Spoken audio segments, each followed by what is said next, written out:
دلال ہوتے ہیں جو ہمارے کام کو آگے بڑھانے نہیں دیتے. تو مجھے یہاں سے آ کے بات کرنی پڑتی ہے تاکہ حقدار تک حق پہنچ سکے. عرض کر رہا تھا کہ ہمارے پاس اردو ختم نہیں ہوگی. ایک پریڈکشن ہے کہ 2050 میں نئی بستیاں خشک ہو جائیں گی. نئی بستیوں میں اسی وجہ سے انتظام کرنا پڑتا ہے کہ 2050 کے بعد کیا ہوگا. اور ایک اندازہ یہ ہے کہ 2050 میں اردو بولنے والوں کی تعداد تقریباً 1 ملین ہو جائے گی. تو آپ دیکھ رہے ہیں 1000 ملین ہو جائے گی کیونکہ اب ہمارے پاس 400 ملین ہے. تو اس لحاظ سے ہم لوگوں نے بقول ساقی فاروقی یہ سوچا کہ اب گھر بھی نہیں, گھر کی تمنا بھی نہیں ہے. اب گھر بھی نہیں, گھر کی تمنا بھی نہیں ہے. مدت ہوئی سوچا تھا کہ گھر جائیں گے ایک دن, وہ ایک دن ہماری قسمت میں نہیں آیا. کیوں؟ کہ قفس میں آب و دانہ کی فراوانی بہت ہے.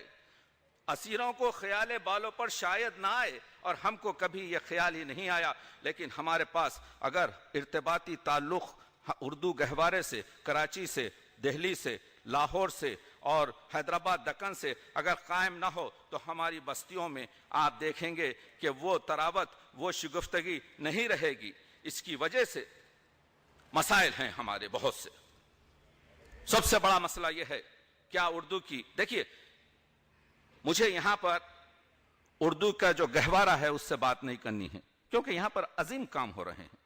یہاں پر بیٹھ کر کینیڈا میں تصنیف بھی کی ہے, تالیف بھی کی ہے. دن رات میرا مشغلہ یہی ہے. 35 سے 40 گھنٹے ہر ہفتہ میں ادب پر کام کرتا ہوں. یہ میرا مشغلہ ہے. میں جانتا ہوں کیا کام کہاں ہو رہا ہے, میں جانتا ہوں کون سا شخص کیا کام کر رہا ہے. تو مسئلہ یہ ہے کہ کیا اردو کی بستیاں 50 سال کے بعد آباد ہوں گی؟ کیا رسم الخط دنیا کی, اس پر ہم گفتگو کریں گے آج. اس میں اس وجہ سے میں صرف ٹچ کرتا ہوا جا رہا ہوں کیونکہ سب سے بڑا عصری تقاضا اردو کا رسم الخط ہے جس پہ میں کھل کے بات کروں گا اپنے آفٹر نون سیشن میں. لیکن اس وقت یہ کہنا چاہ رہا ہوں ایک ہی جملے میں کہ پوری دنیا کی زبانوں کا مطالعہ کر لیجئے. آپ کے پاس صرف 2 ایسی زبانیں ہیں جن کا وجود, یعنی اگر آپ نے رسم الخط بدل دیا تو ایک زبان دوسری زبان کو کھا جائے گی, وہ ہے اردو اور ہندی. اگر میں کہوں مجھے پانی دو, اگر یہ نستعلیق میں لکھا جائے تو ہے اردو. اگر مجھے پانی دو دیوناگری میں لکھا گیا ہے تو یہ ہوگی آپ کے ہندی. اگر یہ رومن میں لکھا جائے تو پوچھا جائے گا کہ اس کا بیک گراؤنڈ اور اس کی کیا حیثیت ہے, یہ لکھنے والا کون ہے, اس کے بعد سے اس زبان کا تعین کیا جائے گا. یہ تجربات جو ترکی میں ہوئے جس میں ترکی کی زبان کے رسم الخط کو بدل کر رومن میں وہ کیا گیا, ایک نقصان تو ان کو بہت شدید ہوا کہ وہ لوگ اپنے ادبی ورثے سے محروم ہو گئے لیکن ان کی زبان ختم نہیں ہوئی. اس وجہ سے کہ وہی ورڈ جو ترکی میں رومن میں لکھا گیا کوئی اور زبان کا ترجمان نہیں ہو سکتا.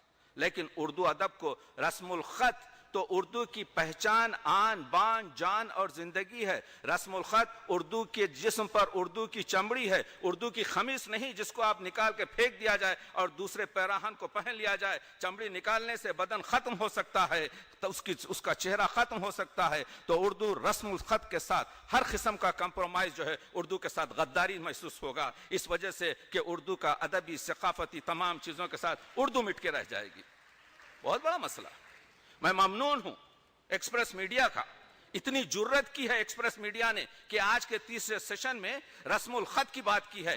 دم کسی میں کوئی کانفرنس میں میں نے شمالی امریکہ میں اور 5 عالمی کانفرنسیں کی ہیں, لوگ جانتے ہیں. میں نے ہر وقت اپنی کانفرنس میں رسم الخط کا مسئلہ رکھا اور جہاں کچھ جس کانفرنس پہ جاتا ہوں سب اپنا دامن اس سے کھینچ لیتے ہیں, رسم الخط پر بات نہیں کرتے. اس وجہ سے کہ یہ تنازعی مسئلہ ہے, اس وجہ سے کہ اس سے دوستی کم ہو جاتی ہے, عداوت میں اضافہ ہوتا ہے. میں ان چیزوں کا قائل نہیں ہوں. جس چیز کو حق سے کہنا چاہیے, حق گفتاری ہمارا شعار ہونا چاہیے. یہ زبان محبت کی ہے, یہ ہماری مادری زبان ہے. اگر اردو کو مسلمان بنانے کی بھی کوشش مت کیجیے, اردو مسلمانوں کی زبان ہے.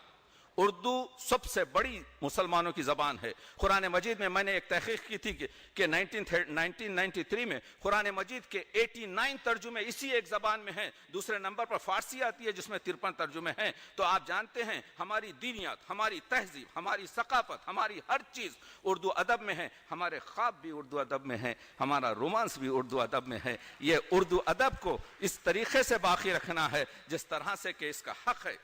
تو آپ دیکھ رہے ہیں کہ اردو ادب کو ٹیکنالوجی سے جوڑنا ہے۔ عصری مسائل میں رسم الخط ہے، عصری مسائل میں بنیادی تعلیم۔ ابھی آپ نے دیکھا کہ محترمہ جیلانی بانو صاحبہ نے کتنی خوبصورتی سے یہ کہا کہ بنیادی تعلیم اصلی چیز ہے۔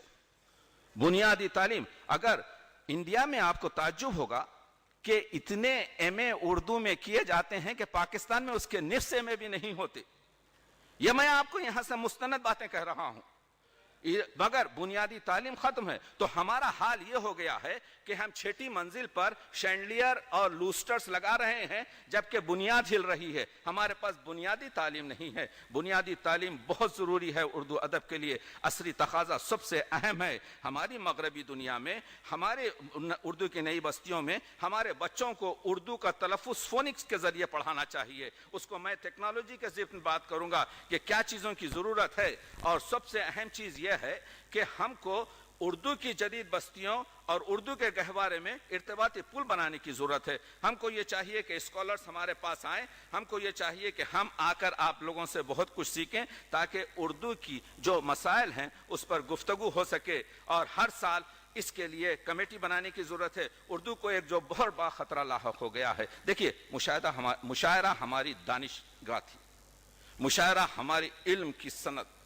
مشاعرہ ہماری تہذیب کا معیار۔ آج بھی دنیا کی کسی زبان میں یہ جو اردو شعر کا شاہکار مشاعرہ ہے یہ کہیں اور وجود نہیں رکھتا۔ میں ایران جاتا رہتا ہوں، میں ایرانی شعری محفلوں میں شرکت کرتا ہوں، میں ایرانی بہت سے مسائل میں گفتگو کرتا ہوں، لیکن عرض کر رہا ہوں کہ مشاعرے کی دولت سے جو اردو ادب مالا مال ہے، کسی اور ادب کو یہ حق حاصل نہیں ہے۔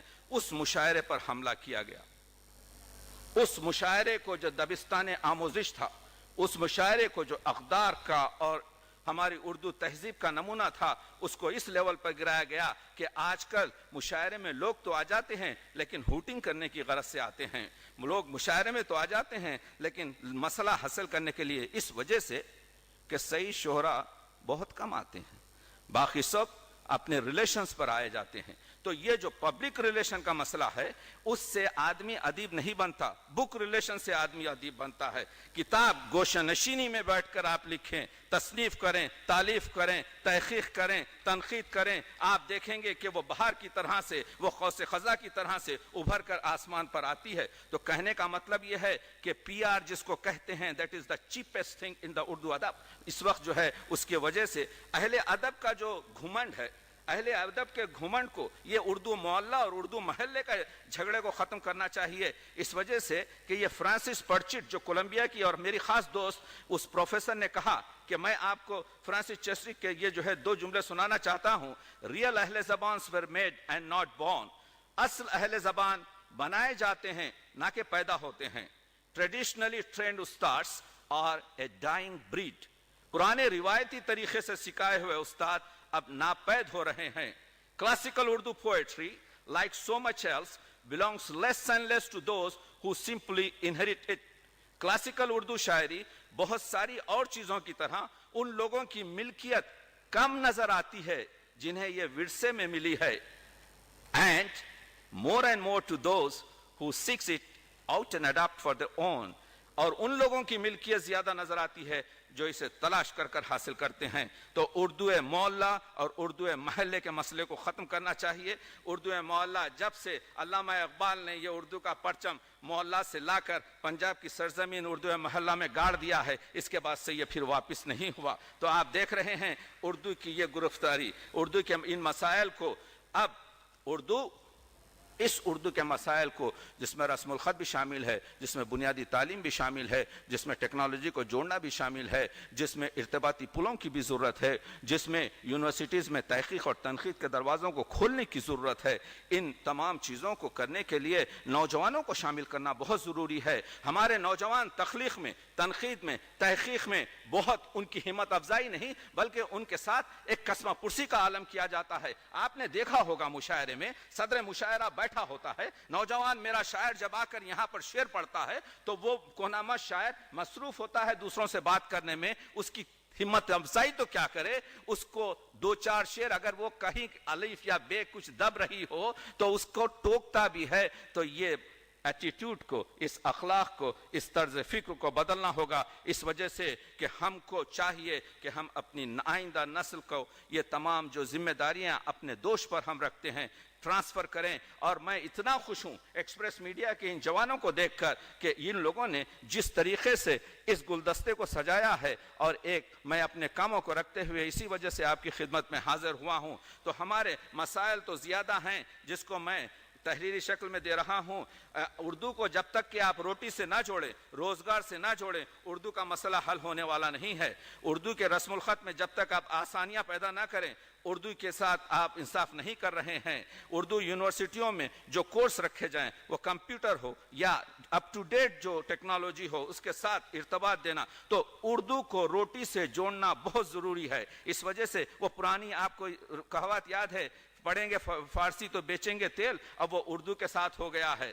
ہم کو چاہیے کہ اردو کو معیار بنانے کی کوشش کریں۔ ہم کو چاہیے کہ اردو کی ابتدائی تعلیم گھر میں، مکتب میں، سنڈے اسکولز میں، دینی مدرسوں میں بنیادی تعلیم دیں۔ اگر والدین ایک بچے کو صرف تعلیم دے سکیں تو میں سمجھتا ہوں یہ چمن ابھرے گا، اس چمن میں بہار آئے گی۔ میں کیا کہتے ہیں کہ میں عدم کا شعر یاد آ رہا ہے کہ میں کدے کی راہ سے ہو کر نکل گیا، ورنہ سفر حیات کا کافی طویل تھا۔ اور یہ بھی کہوں گا کہ خوف فساد خلق سے نہ گفتے رہ گئیں۔ میں آپ لوگوں کا ممنون ہوں، تشکر، شکریہ۔